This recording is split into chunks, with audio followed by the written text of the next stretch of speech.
भतीजवा वाला होली में गाना गानी बवाले हो गए, दूसरे कोई गा दिला, चलो कोनो बात नहीं। बड़ा बवाल भाई शिवानी के भतीजा वाला शूटिंग पहले रही हमार कहे के था कि हमारा से शादी क के ससुरा में अहिलू साचे तू बोला कुंवार में का कहिलू तता हर नहीं हर में रहे का कोई हाँ हाँ सही सही बताओ विकास भैया से तार लस्ता का रहे नहीं है ना संदीप भैया से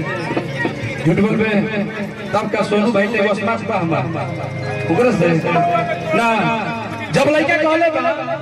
कि तहर नहीं हर में रहे का कोई हाँ हाँ कोई लड़किया कहती है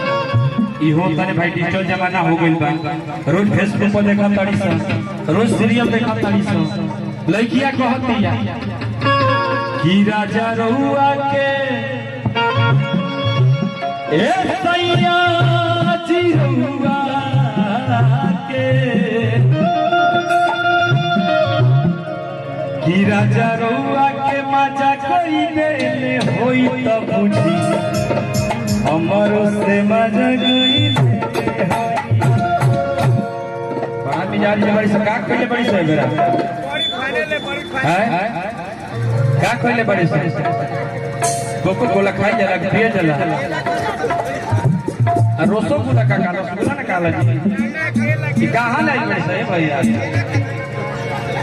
एकदम मिजाज में होई रमायनी वाले भाव में होई उसमें रहे के बाद भैया तो राजा रहुआ के मजा कोई देले होई तो मजा कोई